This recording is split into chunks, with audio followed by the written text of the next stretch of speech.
The day the FBI walked into our HOA meeting and put the president in handcuffs, halfway through her PowerPoint, she twisted around, locked eyes with me, and screamed that I had ruined everything. And the wildest part is 12 months earlier, that same woman had stood on my stolen shoreline, waved a forged deed in my face, and told me to get off my own property like I was some trespassing stranger. If you've ever been painted as the problem just because you refuse to lay down and take it, you know exactly how fast people will believe a suit, a clipboard, and a confident lie. So let me tell you how a forged signature, a corrupt HOA, and one very connected judge turned my home into their personal cash machine, and how it all came apart when they bet on the wrong soldier. My name is Deacon Fletcher. I grew up on a strip of lakefront my grandfather bought with Army hazard pay, back when men still came home with paper orders and cigarette smoke in their jackets. He built a crooked cabin with his own hands and bedroom bent dock coffee on the steps at sunrise. It was never fancy, but it was ours. When he passed in 2019, he left that land to me, clean and simple. I paid the taxes, kept it in my name. Then, in early 2023, I deployed to Iraq, and for 18 months, that cabin was the picture in my head when things got loud and ugly. You know what I mean, the place I was sure nobody could take, except someone did. I came home, rented a truck, drove the old road on muscle memory, and slammed the brakes so hard my duffel hit the dash. My dirt path was gone, in its place a fresh blacktop drive and a 10-foot wrought iron gate with a polished sign. Lake Vista Villas. Private property. No trespassing. And underneath, in smaller letters, managed by Fletcher Properties, LLC. Fletcher. My name. My grandfather's name branded on 3 glossy luxury villas that now stood where his pine trees and fishing dock had been. I rolled forward half numb, and the gate was cracked just enough that I eased through, thinking there had to be some mistake. Maybe I'd driven into some adjacent resort. Maybe I was jet-lagged. I parked by the first villa, stepped out into chlorine and new concrete instead of wet dirt and old boards. A guy in a black polo badge that read HOA Security. Kyle walked up like he'd done this 100 times. "Can I help you, sir?" Flat voice, hand on the radio. "Yeah," I said, trying to sound calmer than I felt. This is my land. My grandfather's cabin was right there. I pointed at a slab of foundation barely visible behind Villa number 2. "I've been deployed. I just got back. Nobody asked me permission to build this." He didn't even look where I was pointing. "This property belongs to Lake Vista HOA as of 2023. He said, "If you don't leave, we'll have to get the sheriff involved." That's the thing about coming home from a war. You learn not to swing first. But every cell in me knew this wasn't just a misunderstanding. Something was off. "Get your boss," I said. 5 minutes later, a black Lexus slid in like it owned the lake. Out stepped Gwendolyn Ashford, HOA president, late 50s, perfect hair, sharp suit, polite smile that never touched her eyes.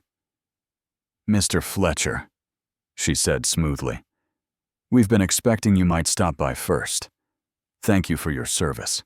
That line hits different when it's coming from someone standing on stolen ground. I told her the same thing I'd told Kyle. This land was mine, left to me. Taxes paid, no sale, no partnership. Her smile didn't move. She went to her SUV, came back with a leather portfolio laid out. A deed showing transfer of my parcel to Lake Vista HOA. Notarized, recorded, dated June 15th, 2023, right in the middle of my deployment. Followed by management agreements for Lake Vista Villas, listing the owner as Deacon Fletcher, and rentals run through Fletcher Properties LLC. There was an email I'd never seen a signature that looked like mine at a glance, and a number on the page I supposedly got paid. "You agreed to redevelopment," she said gently, like explaining bad news to a tired child. If you're having trouble remembering that, can be part of post-deployment stress. But legally, you sold, and this is HOA property. Now I'm going to have to ask you to leave before this becomes a trespassing issue. I asked to see the deed again.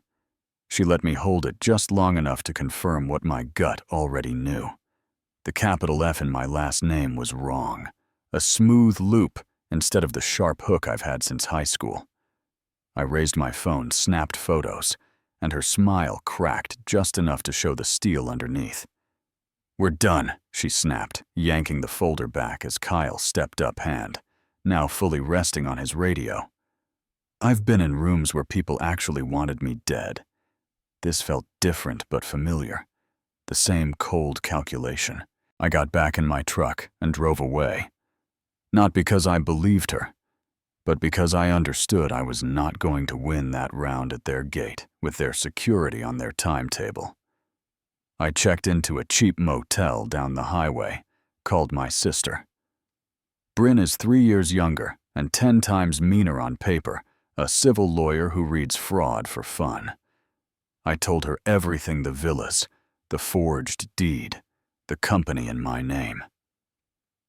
She went quiet, then said, "If that signature is fake, that's felony fraud. Identity theft and a void transfer." We hit the county recorder in the morning. That night, the ceiling dripped. My body was buzzing from flights and adrenaline, and all I could think was, they put my name on their scam. So if something went wrong, a fire, a lawsuit, a broken neck on those slippery pool tiles, I'd be the one burning for it. Next day at the recorder's office, the clerk pulled up the file like it was any other Tuesday. There it was, deed from me to Lake Vista HOA Inc. Notarized by a Willa Beaumont, filed June 15, 2023. I told him I was in Iraq that day. I had orders and witnesses that signature was not mine. He shrugged, said if I thought it was fraudulent, I should talk to a lawyer and file a civil claim. But as far as the county was concerned, if it was recorded, it was valid until a court said otherwise. On the way out, Bryn circled 2 names on the filings: Willa the notary and Sterling Radcliffe. Board member and former county employee who'd handled environmental paperwork on the lake. I remembered him now. He'd had me sign a harmless-sounding water quality survey before I deployed. "They stole your real signature from that form," Bryn said, jaw clenched. "They didn't fake your name. They repurposed your trust." That was the first moment it really hurt. It's one kind of pain when a stranger points a gun at you, another when a system you believed in uses your own ink as a weapon. We hired a P.I. Holden Merrick, ex-NYPD fraud guy. Quiet, methodical, he started pulling threads. Meanwhile, we went straight to the Lake Vista HOA office, a little corporate box in a strip mall that thought it was important. Gwen sat across from us with Sterling, and their accountant Francine, hands folded, fake patient. I dropped my proof: will tax records, deployment orders, copies of the forged deed. "I never sold," I said. "And you know it." Gwen didn't even glance down. "Mr. Fletcher." The association relied in good faith on properly notarized documents. She said, "If you've got issues with your memory, or with the notary, that's not our concern. And if you continue disrupting operations, we'll pursue a restraining order." When I took my phone out and started recording, Sterling called me. Hostile, Francine threatened to call security. Gwen ended the meeting. Out in the parking lot, Bryn said, "They think we're small, and they think their friends will protect them." She was right. The local sheriff's sergeant refused to open a case, civil matter. Our emergency motion to freeze the rentals landed in front of Judge Conrad Waverly, who just happened to have deep ties to Lake Vista's developers. Ties he didn't disclose. The HOA's attorney stood up and painted me as an unstable vet. Second-guessing a legitimate sale brought up deployment stress like it was a punchline, and Waverly swallowed it whole. Denied our motion, let the villas keep running, just ordered rent into an escrow that might as well have been the moon. Walking out of that courtroom, I felt something shift. This wasn't incompetence. It was a closed loop. Bryn dug deeper and found Waverly's wife, Margot, listed on corporate paperwork linked to Lake Vista HOA's holding companies. Holden found that our notary Willa had vanished right after the deed was filed. An IT forensics guy pulled metadata from the deed I'd photographed and traced it to an IP in Nevada tied to a shell corporation registered weeks before the sale. Every answer was another brick in the same wall. That's when we went federal. We sat down with FBI Special Agent Geneva Caldwell in a gray room that smelled like burnt coffee and toner, laid out forged signatures, the missing notary, the metadata, the judge's conflict. She flipped through quietly, then said, "If this holds, you're looking at fraud identity, theft, public corruption, money laundering. But I need something clean to open this wide. Follow the money." So we did. Holden and the tech guy traced rental payouts from Lake Vista Villas through Fletcher Properties LLC into 2 other shells, then into an offshore account in the Cayman Islands. The beneficiaries, Gwendolyn Ashford, Sterling Radcliffe, Margot Waverly, and the HOA's attorney. None of it declared. It stopped being a messy HOA spat and turned into organized theft with a mailing list. With that, Caldwell got the green light. The Bureau wired Holden up as an investor interested in scaling their model. Over coffee, he asked Gwen how she'd secured such perfect lakefront. She smiled that same smile I'd seen at the gate and said sometimes you had to be creative with documentation, that when owners were absent or distracted, there were ways to help them transition that looked clean on paper, that having cooperative officials and judges made approvals simple. When Holden mentioned my name, she literally waved a hand and said, "He signed everything. Courts trust ink, not stories," and laughed. Hearing that in the surveillance van, I felt sick and oddly calm at the same time. She'd just put the whole scheme in her own words. That recording, plus the money trail, plus what we had on the notary. Once Willa agreed to testify in exchange for protection, was the twist everyone watching this kind of story waits for. Turns out the little guy wasn't crazy. The monster was real, and now we had it on tape. Which brings us to that HOA meeting. Community center, packed families, retirees, people in Lake Vista shirts, and Gwen up front with her slides about record revenues and responsible leadership. Through the glass, I watched her flip to a slide about misinformation and throw a soft jab at one individual struggling to accept change. Then the doors opened again. Geneva walked down the center aisle with a team badge out. "Gwendolyn Ashford," she said. "Clear as a bell, you are under arrest for wire fraud, conspiracy, aggravated identity theft, and money laundering." The room froze. Someone dropped a coffee cup.